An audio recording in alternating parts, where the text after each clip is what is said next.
to our charge. And this we beg in the name of Jesus Christ. Amen. May the grace of our Lord Jesus Christ and the love of God and the fellowship of the Holy Spirit be with us all evermore. Amen. Item number 2, the confirmation of minutes of the 12th of May. Senator Michelle Simmons. Vice President, you have the floor. Good morning, Madam President. Thank you. Good morning. Madam President, I move that the minutes of the meeting of Wednesday, the 12th of May, 2021 be taken as read. Is there any objection to that motion? Senator White? Madam President, just one very small change. In the condolences section, I gave condolences to the family of Winnie Childs. It's Childs, not Childs.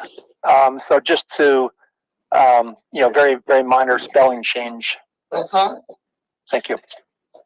Is there any other objection? Senator Tucker? Yes. You have the floor. Thank you. Good morning, Madam President. Good morning. Just on page 3, question period, my last name appears twice. Thank you for that. Any other changes? No, then Senator Simmons. Thank you, Madam President. I move that the minutes of Wednesday, the 12th of May, 2021, with those minor adjustments, be confirmed. Is there any objection to that motion? No objection. The minutes will be confirmed with those additions. Thank you. Thank you, Madam President. Item number 3, messages. Clark? No messages, Madam President. Thank you. Item number 4, reports of committees. There are none. Item number 5, announcements. We have several announcements, and the first few are in the name of Senator Richardson. You have the floor. Thank you, Madam President. Junior Minister of Health.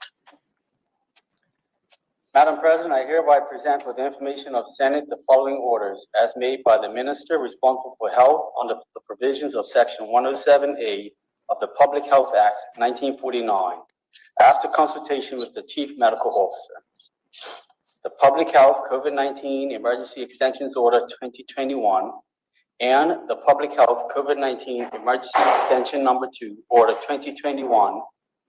Senators can access e-copies of the orders on their tablets or the Parliament website. Thank you, Senator Richardson. You have a few more to present. Yes, I do, Madam President. Carry on. Madam President, thank you, Madam President. Madam President, I hereby present for the information of Senate the following regulations, each as made by Her Excellency the Governor on the advice of the Minister responsible for health and in the exercise of the power conferred by Section 107B of the Public Health Act 1949. The Public Health COVID-19 Emergency Powers Amendment Number 4, Regulations 2021. The Public Health COVID-19 Emergency Powers Amendment Number 5, Regulations 2021. And the Public Health COVID-19 Emergency Powers Amendment Number 6, Regulations 2021. Senators can also access the e-copies of these items on their tablets or on the parliamentary website. Madam President, I hereby...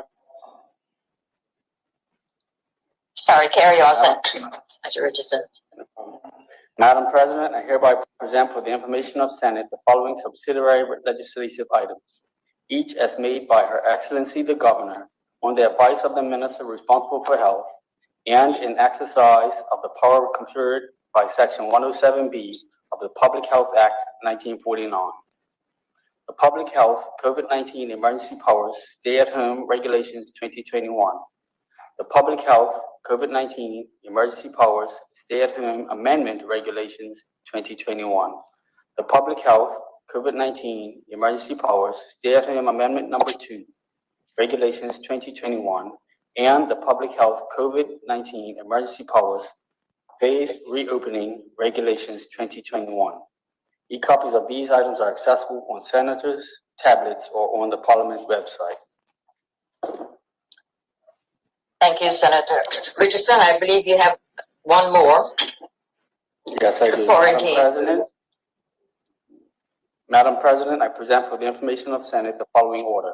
As made by the Minister responsible for health in exercise of the powers conferred by Section 9 of the Quarantine Act 2017, after consultation with the Chief Medical Officer.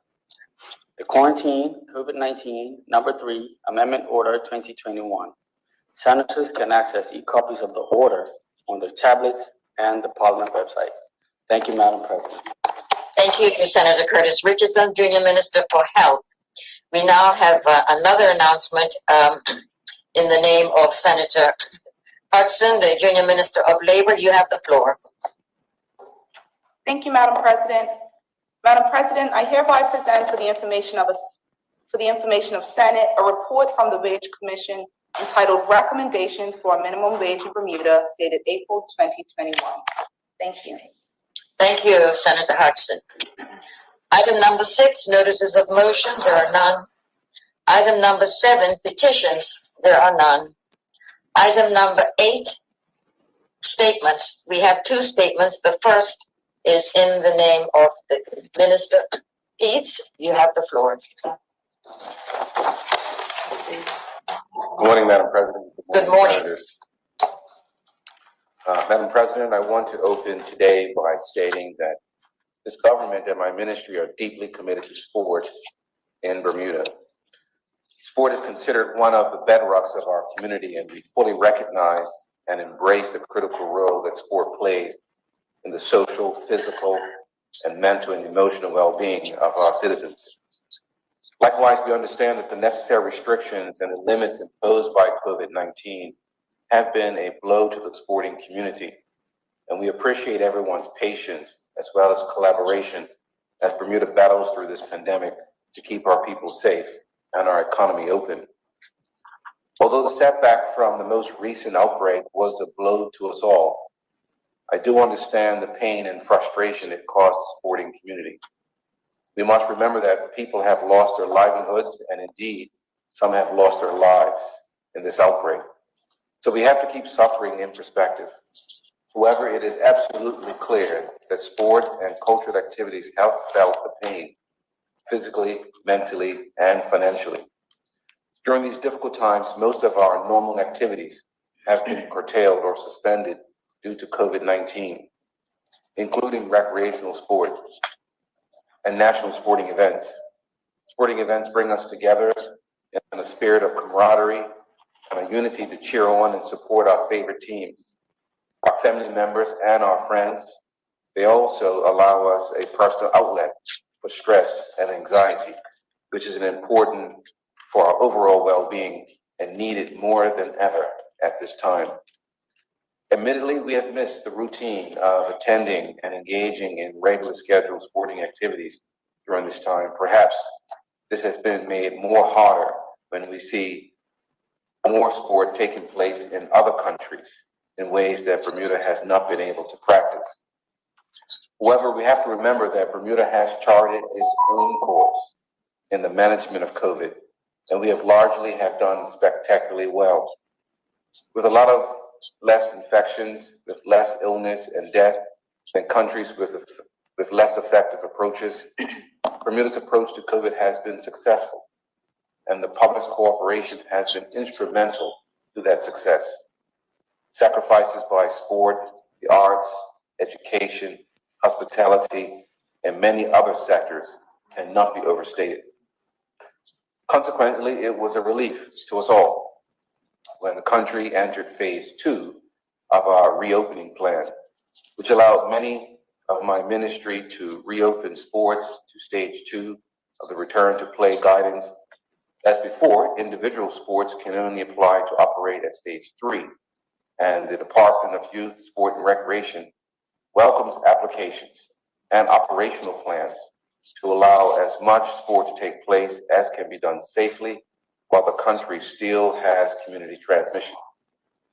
Stage 2 of the return to play guidelines allows for team training within the requirements permitted by the emergency regulations. That's groups of 10, no contact, 6 feet between participants, Masks except during physical exertion, 30 minutes between groups to allow for cleaning, and no fans.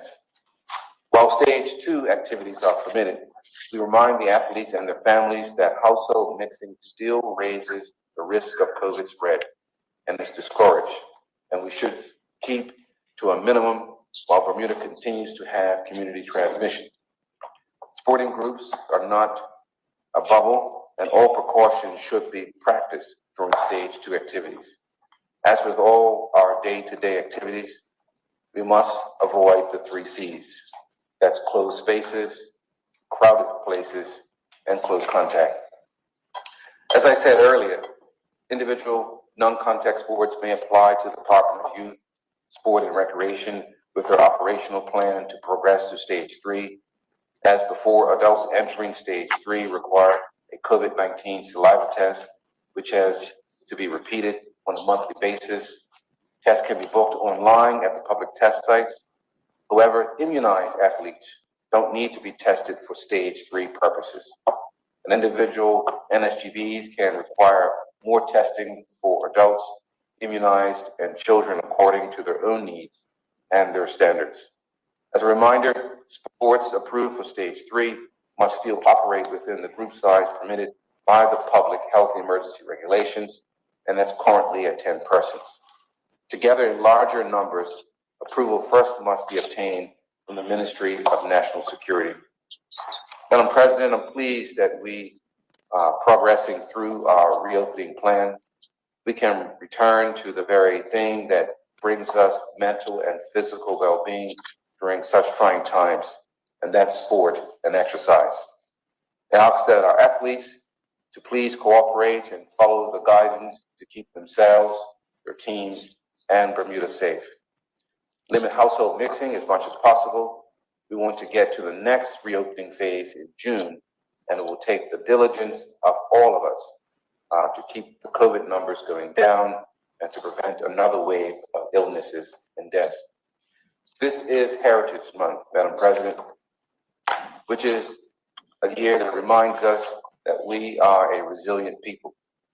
We got through this before and have learned from it. We can get through this phase too. Sport is an important part of the Bermudian spirit and identity, and we will adapt to the new norms while the pandemic rages globally and locally. So let's stick to the guidance and stay safe as we return to sport. Thank you, Madam President.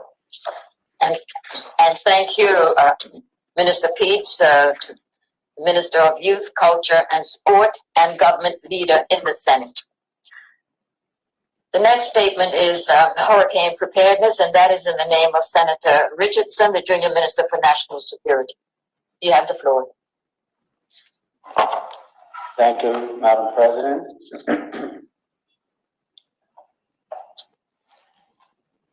Madam President, I rise this morning to remind this honorable House that we are about to enter hurricane season, which runs from June 1st until November 30th. Madam President, based on records of the last 30 years, the National Oceanic and Atmospheric Administration, the NOAA, the National Hurricane Center, the NHC, has raised the numbers on what is considered an average season. The numbers have risen from a yearly average of 12 named storms to 14 named storms, and from 6 hurricanes to 7 hurricanes. The average of major hurricanes classified as a Category 3 or above remains the same at 3. Madam President, the 2020 season saw a record-breaking season with 30 named tropical storms, 13 hurricanes, and 6 major hurricanes. Bermuda saw Hurricane Paulette strike overnight on the 13th and 14th of September, and Hurricane Teddy strike overnight 1 week later on the 20th and 21st of September. Madam President, with this said, the early predictions for the 2021 are that the season will be even more active than the new higher averages. Colorado State University, which is recognized as the world's leader in predictions, have indicated that the early season forecast is 17 named storms, 8 hurricanes, and 4 more major hurricanes.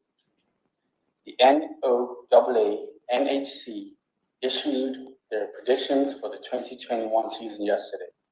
The first tropical storm of the 2021 season was announced on May 10 for the Pacific coast. Due to climate change, the National Hurricane Center started its forecast 2 weeks earlier this year. On May 15th, Madam President, each year the government begins its preparations for hurricane season in advance of the start of the season.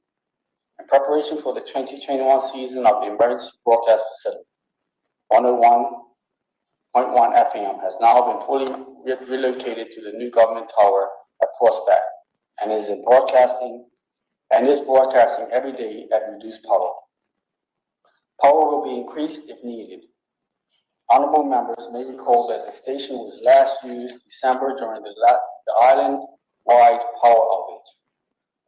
The public is encouraged to familiarize themselves with the station by tuning in from time to time when they are driving. Madam President, Hurricane Preparedness Week is traditionally held during the first week in June and will run this year from Monday, May 31st until Friday, June 4th.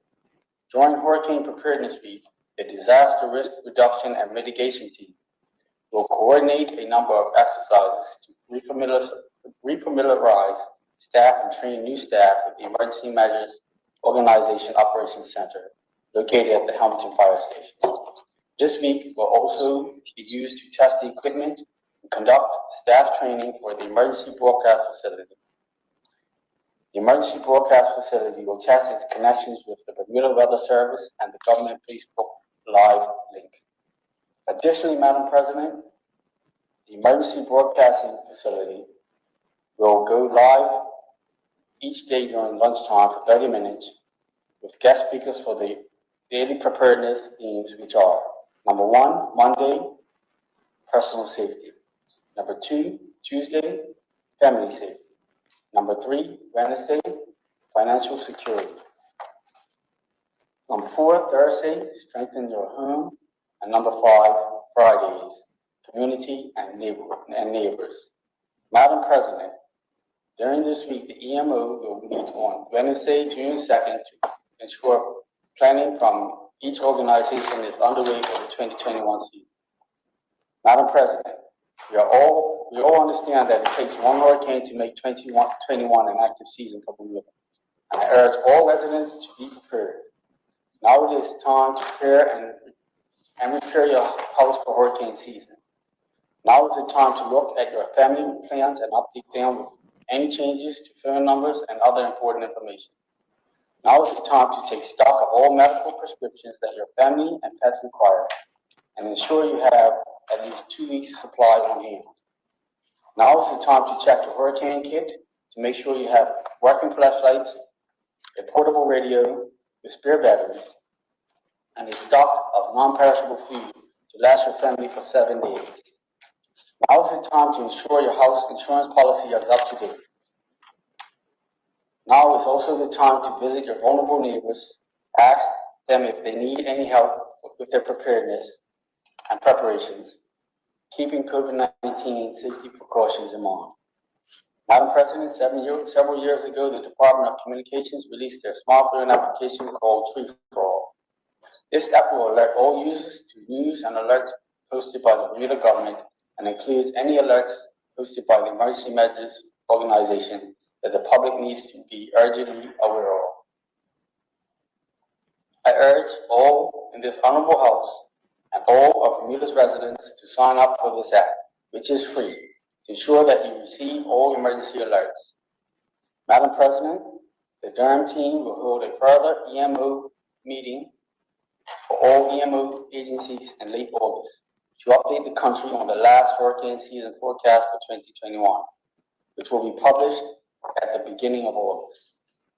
Madam President, each year during hurricane season, Bermuda has an opportunity to demonstrate its strength and resilience. I am confident that with proper preparation, this year will be no different, that we will safely weather all storms that may test our shores. The Durham team and the National Security and the Ministry of National Security will continue its work to ensure that we are well prepared. Thank you, Madam President. Thank you, Senator Curtis Richardson, the Junior Minister of National Security. Item number 9, introduction of bills. There are none. Item number 10, the first reading of public bills. The following public bills have been received from the Honorable House of Assembly and are now read for the first time. Their titles are, respectively, the Fire Safety Amendment Act 2021, the Public Service Superannuation Temporary Amendment Act 2021, the Contributory Pensions Temporary Amendment Act 2021. Item number 11, first reading of private bills. There are none. Item number 12, question and question period. Senators, we will now entertain questions on the first statement that was given by the Honorable Ernest Keats, Minister of Youth, Culture, and Sport, entitled Return to Pay Guidance. Would any senator care to ask questions? Senator Ben Smith, Opposition Leader, you have the floor. Thank you, Madam President. Good morning to you and good morning to all senators and listening public. Madam President, I'd like to thank the minister for giving us this statement this morning. I'd firstly like to start off with declaring my interest as national swimming coach in Bermuda and someone who thinks that sport is a critical part to our society. So listening to the information that was in this statement was really important to me. But with it, there's some questions that come out. So the minister speaks to the potential impact that sport has had during the issues with COVID. Would it be possible for the minister to let us know whether we've collected any data to allow us to know what impact it has had on sports in Bermuda? Whether sports have reached out and explained whether it's had financial impact, whether they've lost athletes, what impact has the COVID regulations had on sports in Bermuda? And are they issues that will impact sport for the long haul going forward? It would just be good to see if we had some data on that information. Madam President, on page 4 of the statement, there was a specific part talking about the saliva test, and it mentions adults entering stage 3. Can the minister give us an indication why it's only adults and not other athletes? And I bring that up just because I know that now there is testing, saliva testing going on potentially in schools. So would it be important for us to also protect those athletes in a sports setting? And maybe having that kind of testing would also allow sports to maybe get back to a level of normalcy.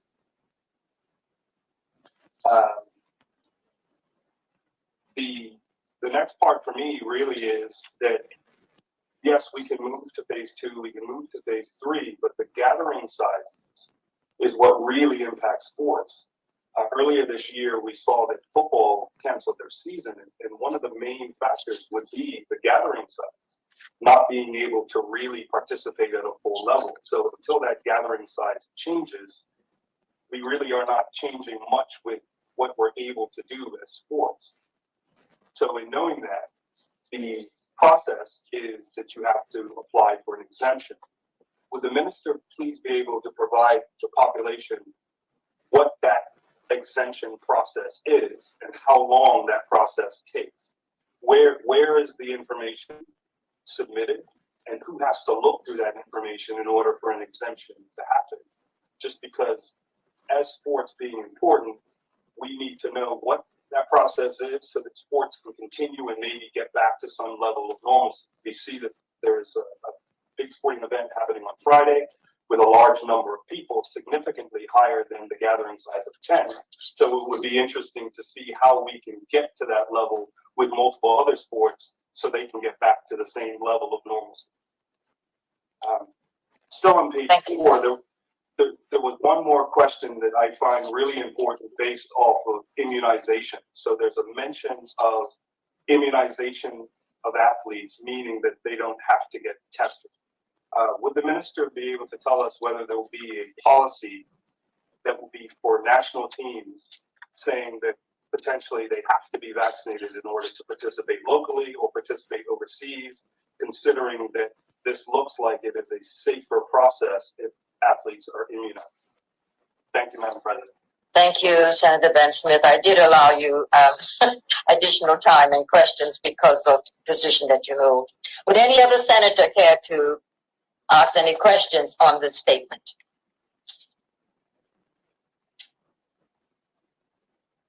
Hearing none, then it's over to you, Minister. Minister Peets.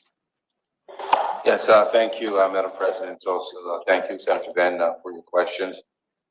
These questions are important. All of us, of course, care about our athletes and sport in general. Of course, the pandemic has not made things has made things difficult for us going forward. I'll try to go back to the original question and work my way through regarding the data regarding the impact. I am not privy to some hard and fast data as relates to statistical data, but we have been working with Youth Sport and Recreation, who works very, very closely with the NSGBs. We've been talking to the NSGBs throughout the entire process regarding the pandemic, and we have firsthand information from them. For example, there's been loss of revenue when it comes to sports. If there's no sports going on, that means the clubs do not have gate receipts and things of that nature. The long-term impact for COVID around sports, I think, is something this country, as well as the countries around the world, are going to have to sort of grapple with. There are some athletes, of course, that were on the cusp of elite status as relates to competing in international events, and perhaps due to the pandemic, they have been unable to meet those standards and or even train to meet those standards. So I would imagine it's certainly something I think that we sit and take a look at on how we can gather the appropriate data and the matrix for those data so that we can really have a impact sort of study on how the pandemic had impacted sports. Regarding stage 3, I do recall, regarding testing for stage 3, regarding minors, I do recall, so we've been learning a lot over the course of the year. In the beginning, last year when the return to play phases were being developed, at that initial conversation, we were working with the NSGBs. We reached out to parents reached out to us, and the decision was made very early that children, minors, would be exempted from testing. That seemed to be prudent, particularly as it relates to keeping the testing requirement consistent across other areas. Like, for example, the testing requirement at the airport for arrivals is the sort of benchmark that we used for testing for children. So as to my knowledge, we're not testing children under the age of 12. That responsibility, of course, lies right now with mom and dad. Regarding the gathering sizes, which I believe was question number 3, there is a difference between contact sports and non-contact sports, and we've been advised by health to sort of have some different guidelines regarding those two categories because they do pose different levels of risk. So right now, if there are questions or concerns coming from the club level or coming from the grassroots level regarding exemptions and regarding COVID guidelines, we've identified a person at Youth Sport and Recreation, which is Macy O'Dill. We encourage clubs and grassroots organizations and sporting organizations use him as their first point of contact. He'll be able to explain to them the current guidelines regarding the phases. He also will be able to assist them regarding their COVID management plans and be able to advise them on how to go about the exemption process. The exemption process right now is approved and vetted by the Ministry of National Security. I can't really say at the moment, whether or not there is an expected timeline for exemptions. I can tell you from my conversations with the Durham team and with the minister that they're responsible for all the exemptions that come into their ministry, and sometimes they are overwhelmed. We are in dialogue with them on how we can perhaps expedite some of those applications, particularly from the sporting point of view. So those conversations are ongoing as we speak. I certainly, as the Minister of Youth, Sport and Recreation, would like to see all of our applications for exemptions regarding sports to be expedited. So I'm certainly encouraged by that conversation. Regarding immunization, our immunization requirements for sport are really related to the immunization requirements around our borders. So the best advice I can give regarding an answer is the sporting event is taking place internationally where persons are coming into the country. Of course, all of us are aware that sometime in June, the border requirement for entry is going to require either immunization or a 14-day quarantine in order for that event to take place. For individual athletes, I know that there has been some conversation going on with their local clubs, trainers, coaches, as well as their NSGB representative. And right now, my understanding is that the best guidance for international athletes who are competing is to really follow the health guidelines by their international governing body. Some governing bodies are encouraging their athletes to be immunized, but that may vary from sport to sport. So I hope these answers are sufficient. I will entertain any other questions, Madam President, if there are any. Thank you, Minister Peets, Minister of Youth, Culture and Sport. I did ask if anyone else had any questions, and there was only the response, comprehensive response from Senator Ben Smith. But before we leave this statement, would any other senator care to ask any questions on this statement? No, then thank you very much. And thank you, Dr. the Honorable Ernest Peets, Minister of Youth, Culture and Sport, for your comprehensive response. We now move on to the second statement, ministerial statement that was presented by Senator Curtis Richardson on hurricane preparedness, and the floor is open for any senator to ask any questions on this statement. Would any senator care to ask?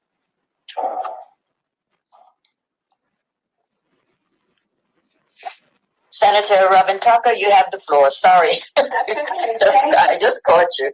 You have the floor. Thank you, Madam President. Again, thank you very much to the Junior Minister for providing the statement. My questions are, I think, quite simple. Senator Tucker, can you speak a little? Can you be a little closer to your microphone? We can hardly hear you. Okay. Is this better? That's much better. Thank you. If you can stay as close as you can. Thank you. Okay, thank you. I'd just like to know how people that are hearing impaired get the EMO update. So I'm just wondering if there are any tools in place to address that.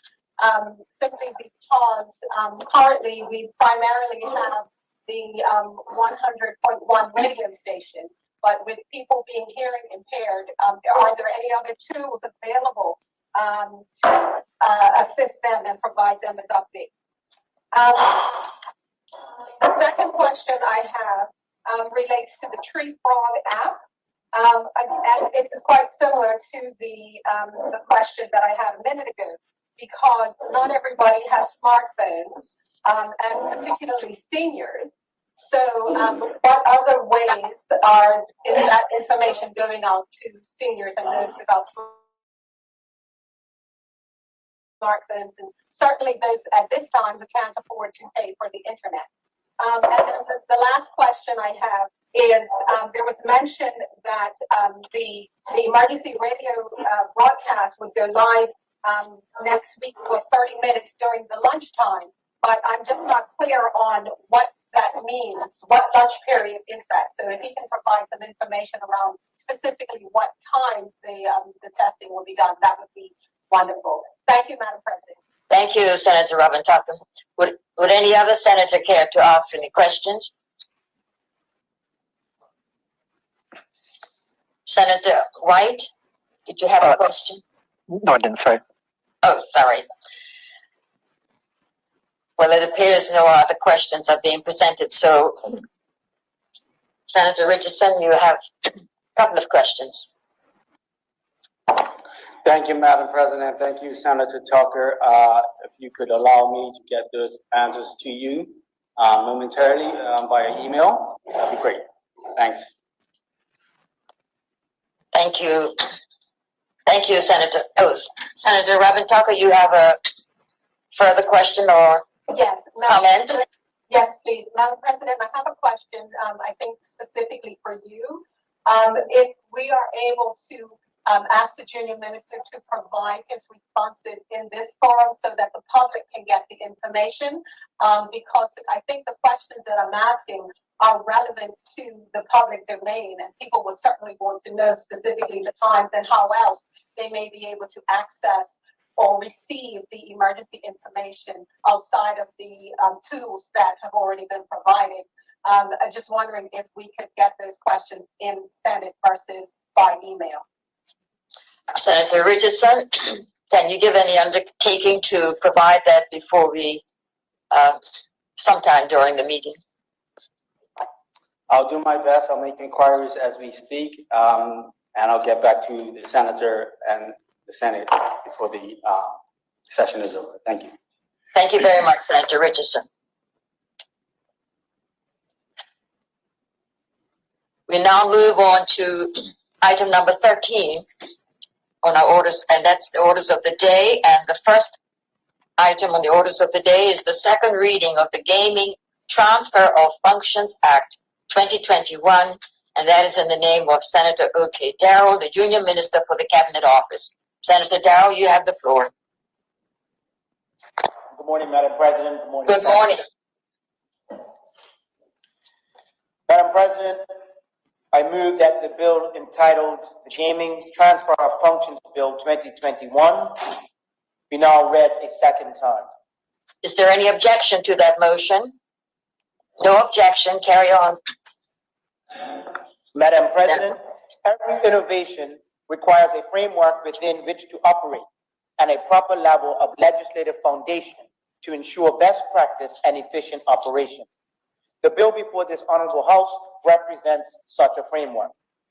Madam President, the Gaming Transfer of Functions Bill 2021 makes a series of significant amendments to a variety of statutes for the purpose of expanding the regulatory remit of the Bermuda Casino Gaming Commission. The bill will make the commission responsible for the regulation of casino gaming, betting, cruise ship casinos, lotteries, and raffles, and also Crown and Anchor. Madam President, the commission will also collect all associated fees, levies, and taxes resulting from its new responsibilities for these sectors. However, members of the Senate will recall that this does not extend to betting duty. That regime will remain unchanged for the near term as we consider whether the current duty structure is fit for purpose. Madam President, whilst not connected to the bill before this Honorable House, I would be remiss if I did not use this opportunity to advise the Honorable members and the public of the progress made by the Commission in various areas. Honorable members will recall that the Commission welcomed a new Chief Executive Officer in late 2020. I am pleased to advise this Honorable House that the Commission has now successfully recruited a Chief Regulatory Officer who will be responsible for the management of the Commission's regulatory functions, compliance of licenses, as well as the development and implementation of a regulatory assurance strategy. Additionally, the post of Director of Legal and a new Compliance Inspector have also been filled. Madam President, Bermuda this past weekend saw the opening of a much-needed luxury hotel property in the form of St. Regis, St. George's. That property will have a casino as a critical amenity in support of the visitor experience for its guests.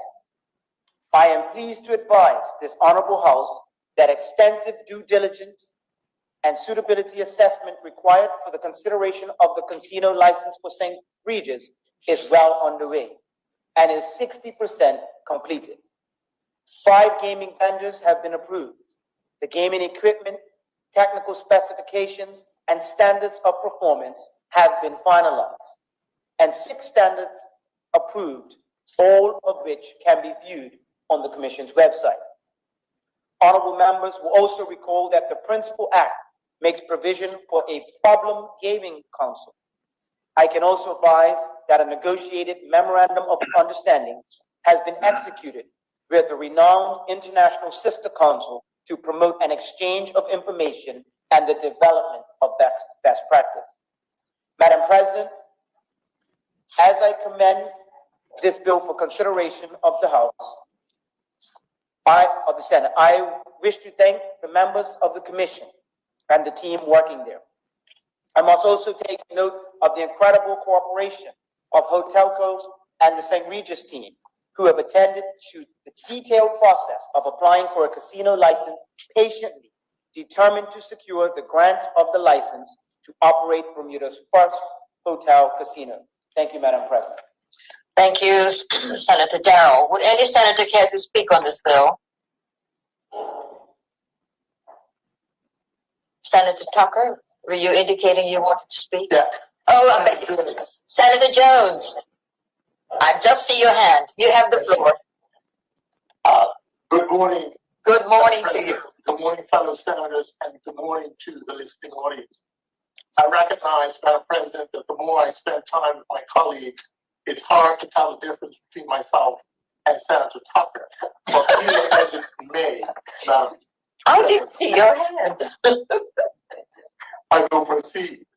Let me first say thank you very much to the Junior Minister for bringing forth this particular piece of legislation to the Senate, a very important, very critical piece of legislation when it becomes another arm of the hospitality and tourism business as a means of attracting people to the country, providing another form of entertainment. We do encourage the government to continue moving expeditiously to make sure that all those that have applied and are looking to apply can find themselves in a position where they can fully operate their casinos. Now, Madam President, if we go back in time and follow the history, the genesis of legislation that was put before Parliament, we find that it was back in 2014 that this particular Casino Gaming Act, which is now going to be repealed and replaced and amended so that it suits the framework, the legal framework that is more updated and more modern. We realize that it's now been 7 years since this journey to get the casino, to get the gaming licensing and regulations all up to par. And as much as I was excited to see St. Regis Hotel open this past weekend, actually I was expecting a direct and personal invite from the Premier himself. I never got it, but that's okay, Madam President. I did watch it and see the sound, and I was excited because it's a great thing that St. George's. Point of order, Madam. And more specifically, St. George's. Senator Jones, there is a point of order. What is your point of order, Senator Darrell? Sorry, it's a point of clarification, sorry. I just want to tell the senator that it was an invitation sent to the opposition's office, and unfortunately the opposition leader did not attend. So you can take that up with him. Thank you, Madam President. Thank you, Senator Darrell. Carry on, Senator Jones. Okay, that is sad. But be that as it may, Madam President, this particular legislation that we have before us has been 7 years in the making. I often say that government needs to move at the speed of business. We know that we want to invite as many developers as possible that can come and be able to enjoy all the amenities, either natural or man-made, that can help to boost our industry called tourism. And so as much as I was excited about this hotel opening, I was saddened that the developers, the owners, were not able to operate their casinos in its full measure on the day that it opened. So I believe that we should make this a lesson that we as a country need to be up to speed on all legislation that's required for businesses such as hotels to be able to function at full bore. We also know that since 2014, that there's been upwards of $4.5 million that's been spent on this commission. Lots of turnover of staff from the top down. And so again, I think we really need to be very conscious and sensitive to putting all our ducks in a row, being quick to get everything up and running before we embark on such things like this. I am glad for this amendment. We definitely do support it. We know that there are still some questions that are being asked in the community. One of the biggest questions is what's going to be the privileges of local participation within these casinos and in these gaming houses, as it were. So I think there needs to be in tandem with this legislation being moved forward, in tandem with applications being accepted and giving these hotels the right to casinos. There should be a public messaging, a public promotion of it, so that all locals, as well as those that are in the business, will have a full understanding of what this legislation would allow, what can be done, and what cannot be done. But in general, Madam President, we are in support of this legislation. Want to see it go through, and we would be very happy once it's up and running.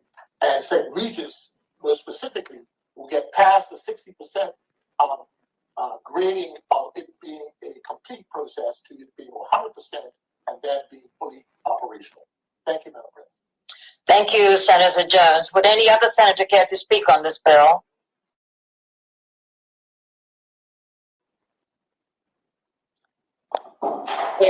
Hearing none, then it's over to you, Senator Darrell, Junior Minister for the Cabinet Office.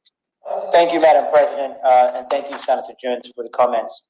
Just one point of clarity also. I think the senator may have referenced this Casino Gaming Act as being repealed. It's actually being amended. So I just wanted to make that slight clarification.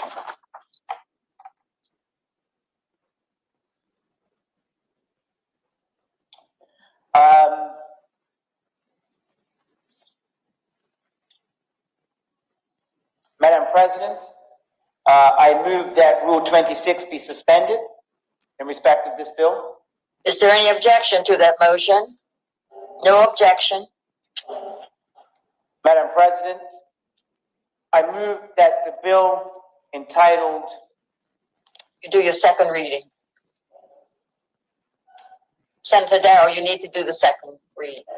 Okay, Madam President, I move that the bill entitled Gaming Transfer of Functions Bill 2021 be now read a second time.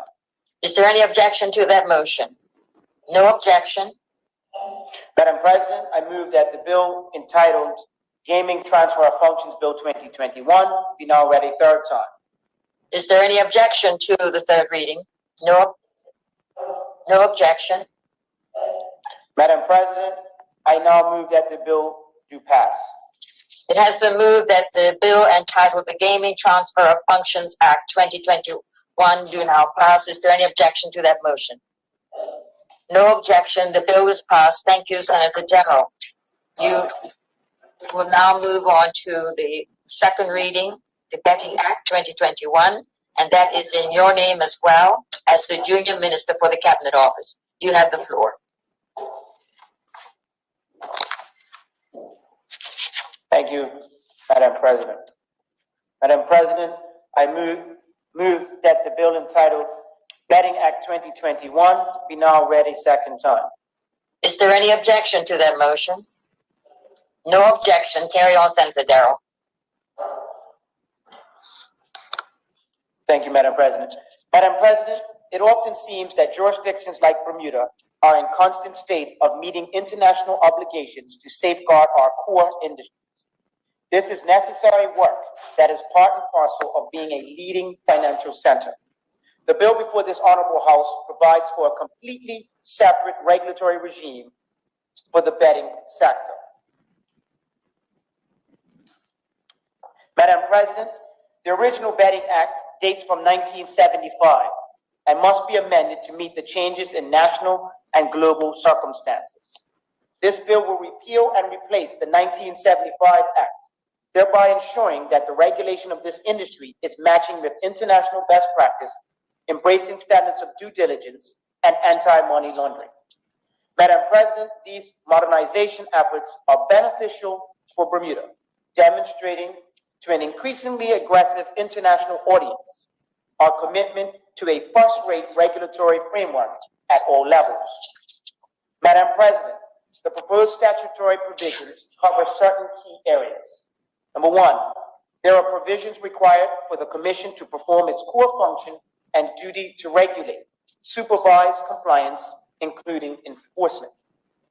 Number two, provisions to discharge the statutory rules that games should be fair and honest, conducted with a high level of integrity, including through the approval of betting equipment and betting rules.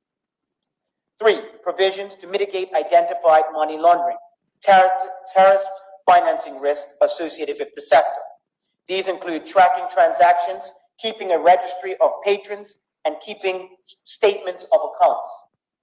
Four, provisions to promote responsible gaming, including the exclusion of minors from the premises, requiring proof of age, and prohibition on the service and consumption of alcohol on betting premises. Five, provisions which are featured of a fair and modern regime, including dispute resolution and a right of appeal against certain decisions of the regulator. Madam President, as I indicated on tabling this bill, it has been developed after a wide-ranging consultation with local stakeholders, including all relevant agencies of the AML-ATF framework and the current betting operators. Madam President, the process of change to a sector in this regard must be appropriately managed, and I can advise this House that those licenses issued by the Betting Authority for the period of April 1st, 2021 through the 31st of March, 2022 will remain in force following the legislator's enactment of those reforms. Additionally, Madam President, a phased approach has been adapted to the implementation of the various measures. While some will come into force immediately, others will not take effect for 6 months to allow operators time to adjust. Madam President, this bill will be supported by regulations which are subject to the affirmative resolution procedure and will therefore be made following the passage of the bill in the legislature. I am pleased to advise this honorable House that the public that there will be no increase of fees for the renewal of licenses, whilst new entrants to the market will be required to pay a fee of $2,500. Madam President, growth and development is inevitably accompanied by change. The change that is proposed by this bill will accrue to the benefit of the sector and Bermuda. I am therefore pleased to commend this bill for consideration of the Senate. Thank you, Madam President. Thank you, Senator Darrell. Would any senator care to speak on this bill? Senator Jones, I see you have the floor. Thank you, Madam President. Again, I'd like to thank the Junior Minister for bringing forth this piece of legislation, the Betting Act 2021. We like to say on this side of the aisle, we definitely do support this. We understand that the purpose of this legislation is to repeal. This was the one, Junior Minister, that was supposed to be repealed and replaced. It's a statutory scheme to be regulated by the Bermuda Gaming Commission. We recognize that with the ever-changing, ever-upgrading of international standards, that Bermuda must keep in step with these international standards. We all praise and give congratulatory words and encouragement to the financial regulating arm of this country that worked together to ensure that Bermuda was able to get a very good mutual evaluation grade. Rather than leave out any precedents, I will not state any names, but we know that with this high standard that was achieved, the challenge is to maintain that standard. So I am very pleased to see the changes that's being made by this act, by this piece of legislation, to ensure that we have the necessary framework that will keep us safeguarded from any practices that will put us out of our high skill standard position. So with that said, Mr. President, we support this legislation and we thank the junior minister for bringing it forward to us today. Thank you. Thank you, Senator Jones. Would any other senators? Senator John White, you have the floor. Thank you, Madam President. I've got some concerns about this bill, which I'd like to express. First, for starters, I'm fully supportive of the gaming business in Bermuda, which I view to be largely supportive of our tourism product. And I had the pleasure of attending the session Saturday morning at St. Regis along with Senator Darrow, and was delighted for Bermuda to witness and observe such a terrific new product for Bermuda's tourism. I'm so pleased for the town of St. George that will benefit, I think, from increased activity over the coming years. But when I read the Betting Act, I view betting differently from gaming. Gaming to me is enticing, foreign couriers to come to Bermuda to support Bermuda businesses. When I look at betting, I view this as being locals involved in an operation that at a time when Bermuda is struggling financially, this I would say further entice and encourage people to bet just doesn't seem like the appropriate way that Bermuda wants to go forward at this point in time. I'm not a bettor myself. I lost $10 in Crown Anchor about 30 years ago, and I haven't bet since. But I have many of my friends who bet, and they all bet online, and anything that can be envisioned for local operations betting can be done online overseas at the moment. So to put a lot of what I believe to be infrastructure and bureaucracy and encourage locals to bet and what little I know about betting is that the house wins more often than it loses, and therefore the customer, the Bermudian, loses more often than they win. So from that perspective, I'm just not supportive of this bill. I would say that just on a practical side, and I do declare my interest as a director of HSBC. They refer to banking, and I'm not sure where the local banks are with banking betting operations. I know through the public forum we've heard comments about the concerns they've expressed about gaming. And I guess my final comment is, from reading through the legislation, again, another practical matter, there's reference to members of the Institute of Chartered Accountants needing to prepare the accounts for all these betting operations, and within 3 months after the end of each year-end, business's year-end. So that's going to be very problematic. The industry, I contacted the industry in Bermuda last week, and the CPA Bermuda weren't even aware of this legislation coming forward. I spoke to a couple of the large accounting firms, and they weren't aware of it. So I think I have issues both on a sort of more, I would say, moral basis, and also on a practical basis as it relates to this draft legislation. So those are my comments, Madam President. Thank you, Senator White. Would any other senator care to speak on this bill? Yes, Madam President.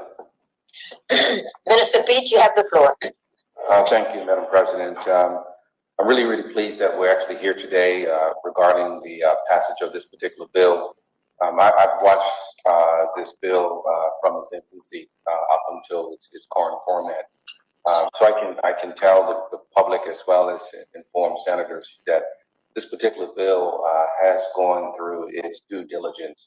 A lot of work has went into the creation and the drafting of this particular framework, which I believe personally does a very, very good job of being responsible, updating our legislation to the 21st century. I believe it also creates some safeguards for the industry as well as patrons as well. So there has been lengthy consultation. I did have a conversation earlier this morning. I was informed that there's going to be a period, approximately about a year, where the Gaming Commission will be working with the industry to help the industry get up to speed regarding compliance. So I'm really, really encouraged about the information that's being put forth in this particular bill. It also offers protection regarding having operators have a responsible gaming plan. There's, of course, going to be a self-exclusion plan. They've also given attention to treatment and research to ensure that individuals who do have problems with betting and gaming do have access to services. So I'm confident this morning, Madam President, that we're in good hands regarding the Gaming Commission. I believe we're safer with this legislation than without it. Those are my comments, Madam President. Thank you, Minister Pete. Would any other senator care to speak on this bill?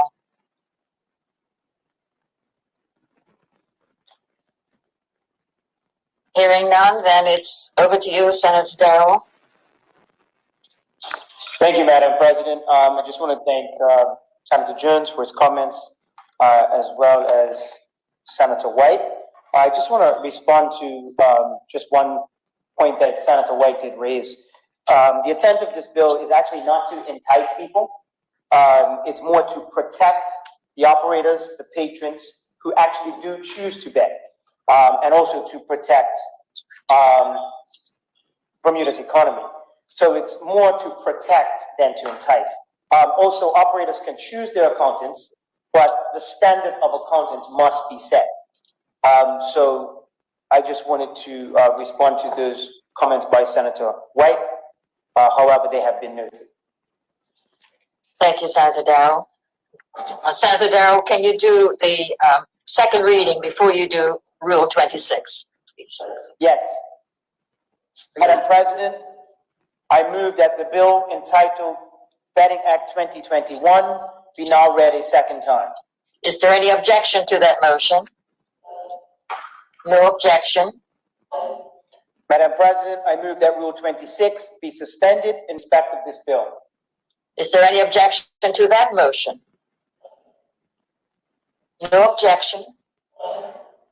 Madam President, I move that the bill entitled Betting Act 2021 be now read a third time. Is there any objection to the third reading? No objection. Madam President, I move that the bill do now pass. It has been moved that the bill entitled the Betting Act 2021 do now pass. Is there any objection to that motion? No objection. The bill is passed. Thank you, Senator Darrell, and all senators who participated. Item number 3, consideration of the draft regulations entitled the Betting Fees Regulations 2021, and that's also in the name of Senator O.K. Darrell, the Junior Minister for the Cabinet Office. You have the floor. Good morning again, Madam President. I move that the Senate do now take under consideration the draft regulations entitled Betting Fees Regulations 2021. Is there any objection to that motion? No objection. Madam President, Section 96 of the Betting Act 2021, now passed by this Honorable House, confers the power to make regulations on the minister responsible for gaming. The Betting Fees Regulations 2021 are proposed to be made pursuant to that section and are now before this Honorable House. These regulations provide the framework for the recovery of costs of the Commission in performing any service or conducting any investigation in support of the grant or renewal of any license proposed to be granted or renewed under the Principal Act. Honorable members will note that the regulations permit the Commission to recover costs incurred via third party or travel costs as required in the conduct of any investigation. The regime prescribed by the regulations is a transparent one, which requires the Commission to set out the costs incurred and to recover or refund such amounts, not covered by any deposit paid by the applicant. Madam President, there are standard clauses to protect the Commission and the applicant in the collection of fees, giving the Commission the ability to take into consideration the subjective aspects of any incidents of non-payment. Madam President, as I indicated to the House during the debate on the Principal Act, the license renewal fee for those current license holders is unchanged.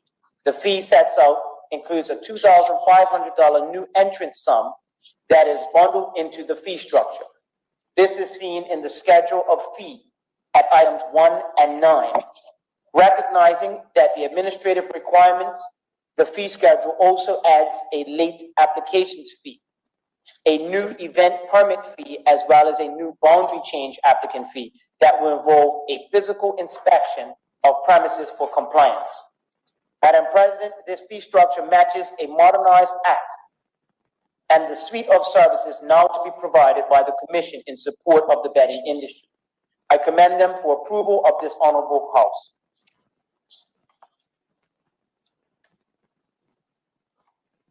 Thank you, Senator Darrow. Would any senator care to speak on these regulations? Senator Jones, you have the floor. Thank you, Madam President. Again, we don't have too much to add to this, but just to confirm and reiterate what the Junior Minister has presented to us this morning. We are in full support of these improvements to the regime, to the pricing and the fee structures that's been put forth. Thank you, Madam President. Thank you, Senator Jones. Would any other senator care to speak on this bill? Hearing none, it's over to you again, Senator Darrow. Thank you, Madam President. I move that the said draft regulations be approved and that the following message be sent to Her Excellency the Governor. May it please Your Excellency, the Senate, having had under consideration draft regulations entitled the Betting Fees Regulations 2021, proposed to be made by the Minister responsible for gaming under the provisions of Section 96 of the Betting Act 2021, has the honor to inform Your Excellency that the Senate has approved said draft regulations. Is there any objection, senators, to the message being sent? Hearing none, the suitable message will be sent. Thank you, Senator Darrow. We now move on to the last item, item number 4, which is the second reading of the private bills, and that's in the name of Senator Simmons, Vice President. Senator Simmons, you have the floor. Thank you, Madam President. Shelson. Thank you. Madam President, I move that the bills entitled the Walsingham Trust Amendment Act 2021 and Willowbank Foundation Amendment Act 2021 be now read a second time. Is there any objection to that motion? No objection. Madam President, I move that Rule 26 be suspended in respect of these bills. Is there any objection to that motion? No objection. Thank you, Madam President. Madam President, I move that the bills entitled the Walsingham Trust Amendment Act 2021 and Willowbank Foundation Amendment Act 2021 be now read a third time. Is there any objection to the third reading? No objection. Carry on, Senator Michelle Simmons. Madam President, I move that the said bills do now pass. Is there any objection to that motion? No objection. The bills are passed. Thank you very much, Senator Michelle Simmons. Thank you, Madam President. We now move on to item number 14, motions. There are none. Item number 15 on our orders of the day is congratulatory and or obituary speeches. Would any senator care to speak? Yes, I would like to speak, please, Madam President. Yes, thank you. Madam President?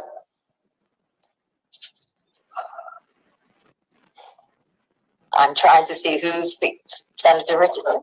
No. Senator Darrow? Senator Darrow, I am so sorry. You're all sitting as a group and I'm not seeing you. Senator Darrow, in any case, you have the floor. Yes, thank you, Madam President. I'd like to, first of all, offer our condolences to the family of the late Miss Iris Jeanette Pat Proud Talbot. She is actually the grandmother of the Minister of Education. Also, I'd like to offer my condolences to all of her children. Miss Marble Ravine, Miss Deborah Talbot, Tyler Talbot, and Dr. Lana Talbot. And I know Miss Talbot from the times when I was actually branch chair down in Hamilton South. She used to come to the branch meetings with her two daughters. Also, I know her from being around the Dabble's Hill area.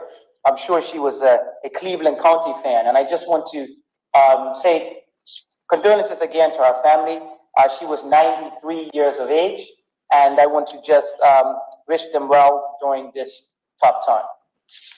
Thank you, Madam President. Thank you, Senator Darrow. Would any other senator care to speak? Senator Michelle Simmons, you have the floor. Thank you, Madam President. I find it amazing that the Ag Show 2021 was able to attract more than 1,500 entries in this socially distanced version of the annual show. I would therefore like to congratulate the exhibition director, Antoine Allboy, and his committee, who were determined that the show would go on in spite of the COVID restrictions. I think that organizers are going forward with special broadcasts of the show, which will air on a number of outlets, including Bernews, Channel 82, and their Facebook page, I believe, as well as CITV.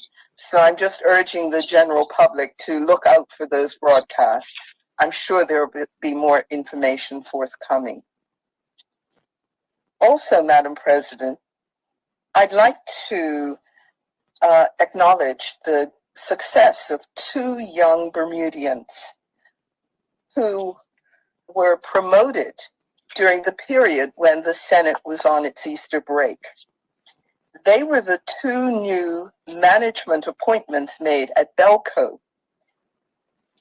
Miss Shelley Lehman was appointed Managing Director of Transmission, Distribution, and Retail, and Mr. Nadir Wade was appointed Managing Director of Bulk Generation.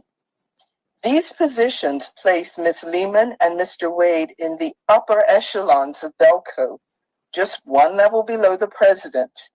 And I would also like to say how delighted I am that these two young people who have worked very hard over the years have reached this level. Both of them are former students of mine, Shelley from BHS and Nadir from the Barclay Institute. So I know how talented and capable they are. So well done. Also, Madam President, there's a young man who was highlighted recently because of his success. He's only 21 years old, and his name is Nathan Morgan. What a story he has to tell. A story of perseverance and determination that after participating in the Beyond Rugby program, in spite of his own personal challenges, he has now graduated with a Bachelor of Arts degree in Sports Recreation Management with a minor in coaching. He is well on his way to becoming a sporting coach himself. I want to congratulate Nathan on his success and encourage him to persevere. That seems to be part of his DNA now. In addition, I'd like to congratulate and thank the people who organized Beyond Rugby. I know that Inspector Scott Devine of the Bermuda Police Service and Mr. Patrick Callow, I'm not sure if I pronounced it correctly, of the Bermuda Rugby Football Union were mentoring Nathan. So congratulations all round. And I'm not sure if I have more time, but there are two obituaries I'd like to quickly mention. The first is Mr. Walter Seymour, who is described by many who knew him as a visionary leader, a real gentleman, a colorful personality, and, of course, a businessman who always had the best interest of Bermuda at heart. He was one of the founders of Bermuda Provident Bank in 1969, and that morphed eventually into Bermuda Commercial Bank in 1984. I extend condolences to his family, especially his wife, his daughter, and all his grandchildren. And then finally, Madam President, former Auditor General of Bermuda, Mr. Larry Dennis, he set a standard, he set a record after serving for 31 years. He was the longest serving Auditor General in the British Commonwealth. What an achievement. I extend condolences to his wife Nancy and his daughter Shallon and all their family. I do have more, but I'll stop there and give someone else the opportunity to congratulate or to offer condolences. Thank you, Madam President. Thank you, Senator Michelle Simmons. Senator John White, you have the floor. Thank you, Madam President. I guess for starters, the two recent promotions at Belco, if they were former students of Senator Simmons, we shouldn't be surprised that they were promoted. So that's my first comment. And I just want to add my name to the comments regarding Larry Dennis. So the role of Auditor General, as we know, is often an unpopular one, but it's such a critical role for Bermuda or any country. So I think he did a very noble job. He was extremely committed over the entire period of his work. So I just want to add my name to that condolence to the family of Larry Dennis. Thank you, Madam President. Thank you, Senator White. Would any other senator care to speak this time? Senator Robin Tucker, you have the floor. Thank you, Madam President. I just want to say congratulations to Danielle Smith, Chris Rana, who has become the new Executive Director at Focus Counseling. So I just want to say a big congratulations to her. Also, congratulations to all the Bermuda College students. I just want to add, I have a special place in my heart for the Bermuda College. I graduated from Bermuda College on 2 separate occasions. So, I know what it takes to graduate from Bermuda College, and certainly our most recent graduates would have put in a lot of blood, sweat, and tears to get there. So, very well done to them. Also, I'd like to say congratulations to the son of a friend of mine, Darren and Unika Williams. Their son, Darian, just graduated from Work Academy, and he has done very, very well. So congratulations to him. Finally, I want to say a special congratulations to a lady that I do not know, but I certainly do recognize and can relate to her story. I read her story in the Royal Gazette, and her name is Lynn Foster. She was working toward a university degree when her husband was made redundant. She earned an associate's in 2011 and started working toward her bachelor's 10 years ago. She had a series of stops and starts over the year, but stayed the course and earned a bachelor's in marketing and management from Mount St. Vincent University in partnership with the Bermuda College. I want to say a special congratulations to Ms. Foster, because as I returned to school on all 3 occasions, twice at Bermuda College, one at university in Canada, as a mature student. And there's a special there is a special struggle that mature students have that traditional students don't necessarily experience. So I certainly understand it and appreciate it and celebrate it. She graduated, and while I don't know her personally, I just want to express how very proud of her that I am, from one mature student to another who has gone through the struggle. And as a wife, as a mother, and also a dedicated student, she has completed the path of her educational journey. She didn't make excuses. She pressed through the difficulties, and she just did it. And I want to say again, congratulations to Ms. Foster. A job well done. Thank you, Madam President. Thank you, Senator Robin Tucker. Would any other senator care to speak on the condolences, congratulations or obituary comments? Hearing none, I would just like to associate myself with the condolences for the family of Mr. Larry Dennis, and also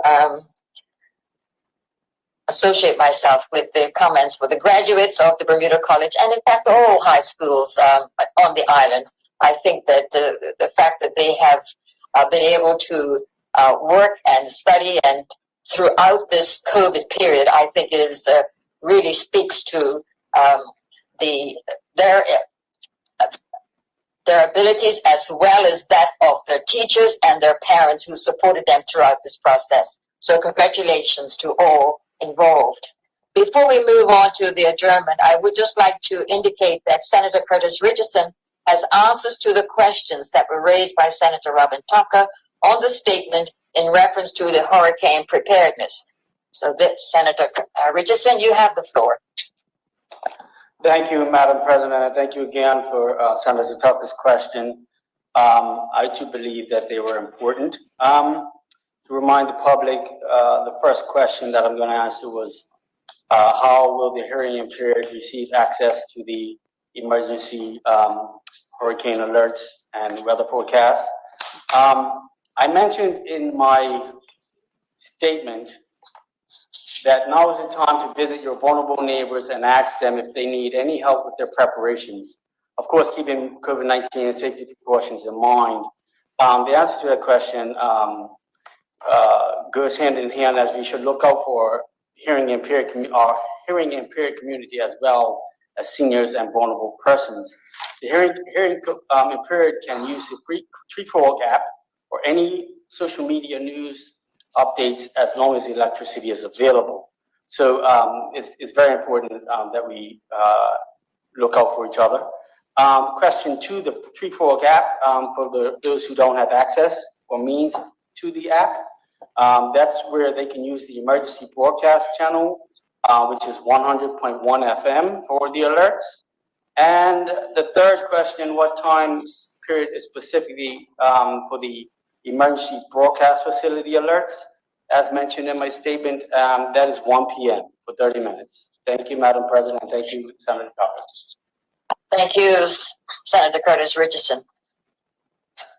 We now move on to item number 16, the adjournment. Hand over to Minister Peets. Honorable Minister Peets, you have the floor. Yes, thank you, Madam President. Thank you to all the senators for all of your hard work and diligence.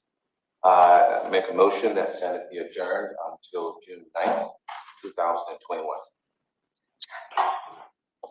Thank you, Minister Peets. Would any senator care to speak on the motion to adjourn?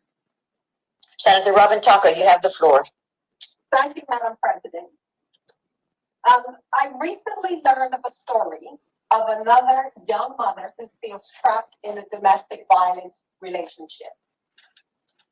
For those who do not fully understand what domestic abuse is, the United Nations defines it as a pattern of behavior in any relationship that is used to gain or maintain control over an intimate partner. Abuse can be physical, sexual, emotional, economic, or psychological in action, or threat, or actions that influence another person. This includes behaviors that frighten, intimidate, terrorize, manipulate, hurt, humiliate, blame, injure, or wound someone. Domestic abuse can happen to anyone. It does not discriminate on the basis of gender, race, or socioeconomic standing. Domestic abuse, by its very nature, is understandably a very hard topic to discuss in this close community. But we must, because it is happening every day. For most, it's happening in secret. And as a result, people like the young mother I learned about is currently living in fear of her abuser taking her life if she reports it. Persons in this situation are not unlike so many others who turn to normal sources for support and advice.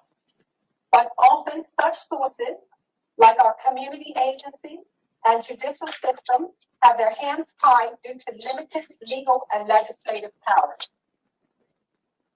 Currently, if an adult victim of domestic abuse attends King Edward with injuries following a beating, there is no obligation for the medical staff to question or report suspected abuse.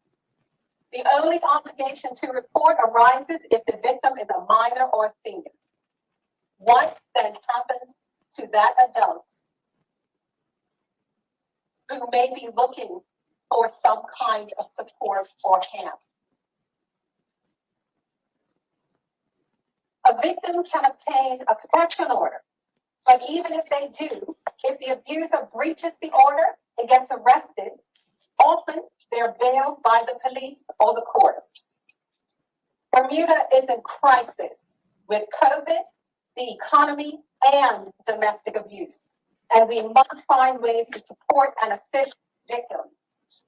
Bermuda needs a social agenda and a domestic violence court so that cases can be dealt with by those who are trained to recognize and deal with the complexity of the issues of domestic abuse and can adequately assess the risk to victims and determine a plan for protection.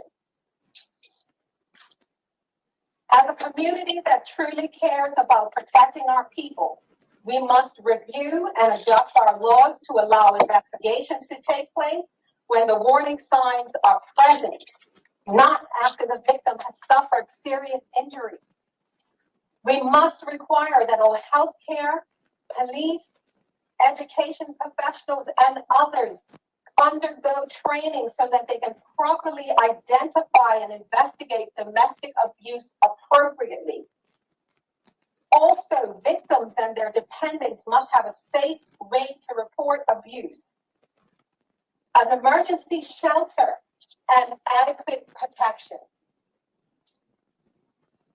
I realize that there is housing, safe housing, or a safe house available, but the prevalence of domestic abuse in this island requires that we do better than what we currently are doing and what we currently have. The victim I learned about feels hopeless. She's done all the right things that she needs to get help, but the help available has limits. She's not the only one, as there have been many others in similar situations and continue to be. Our systems failed others, and we can ill afford for it to fail someone else.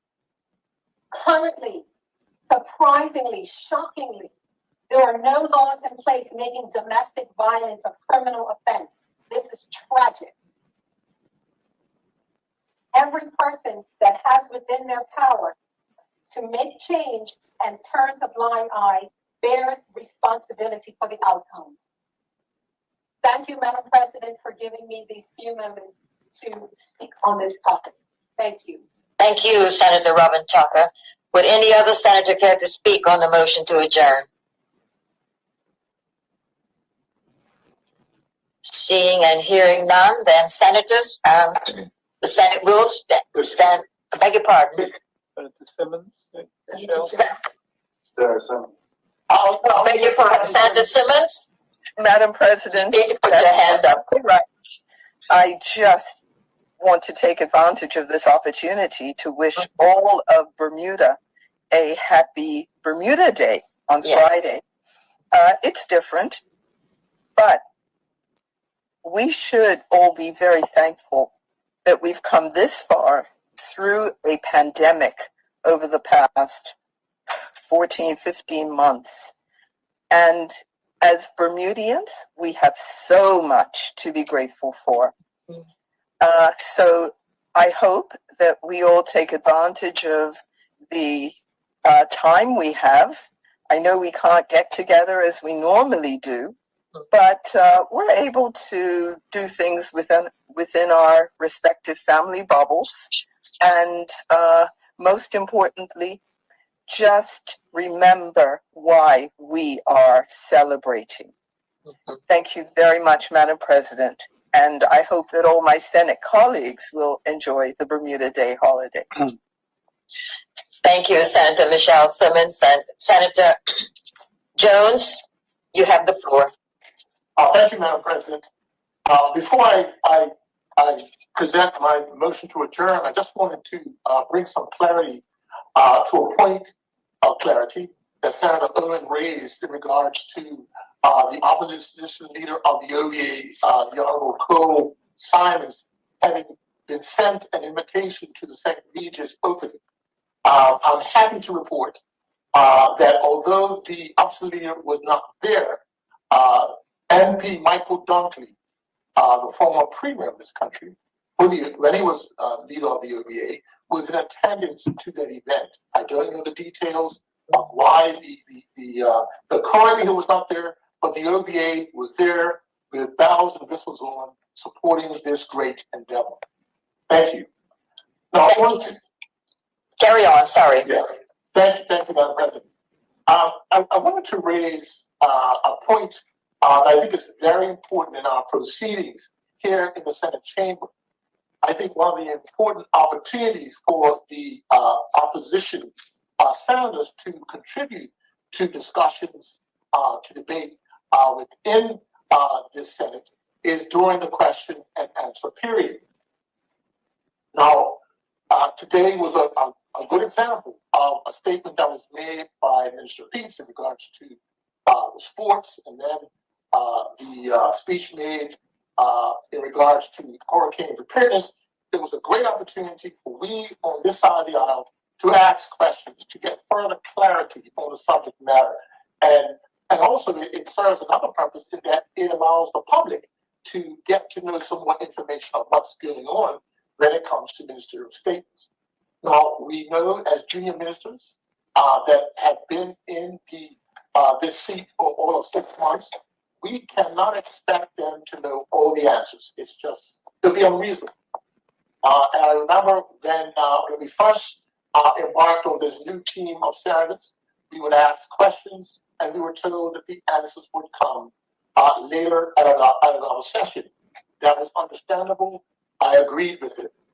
Then I asked myself the question, Madam President, am I asking questions that are difficult or that are outside the purview of the brief that was given? And I said to myself, you know what, let me back up. And I'm going to sort of dumb down some of my questions so that they don't appear to be a gotcha question, for example.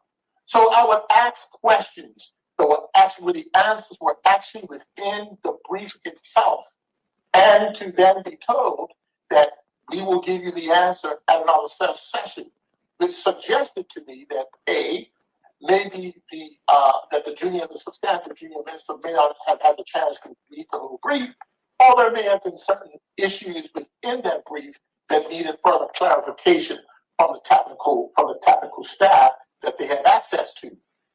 But part of the democracy and the process that's set up within the Senate is we get the chance to ask critical questions, probing questions that can then generate discussion. Now let's fast forward to the session that we had for the budget period. Madam President, you remember last year when I was the humble leader of the opposition in the Senate, I made a proposal to the former government Senate leader that if we could ask questions prior to the budget debates. I was summarily rebuffed, and I understand how this goes. And that was not acceptable to the former government Senate leader. Understood. This time around, I got a sense that the privilege to ask questions prior to the budget session was at first acceptable. And I thought it was a great opportunity for the government senators to have the questions in hand before the budget debate.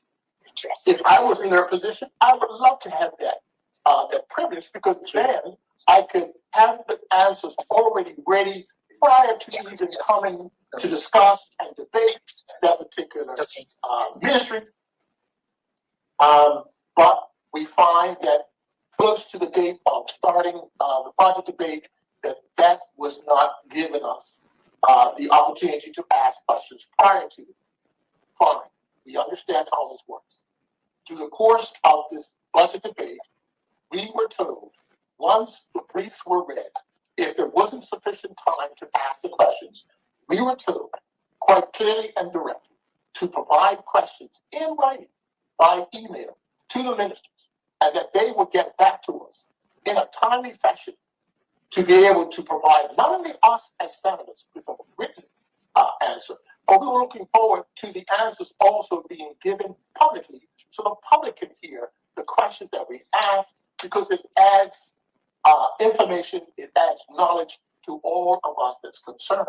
Now, I'm saying this because I believe the public should be aware that these briefs that are read by the government senators, most of these briefs have already been read in the House.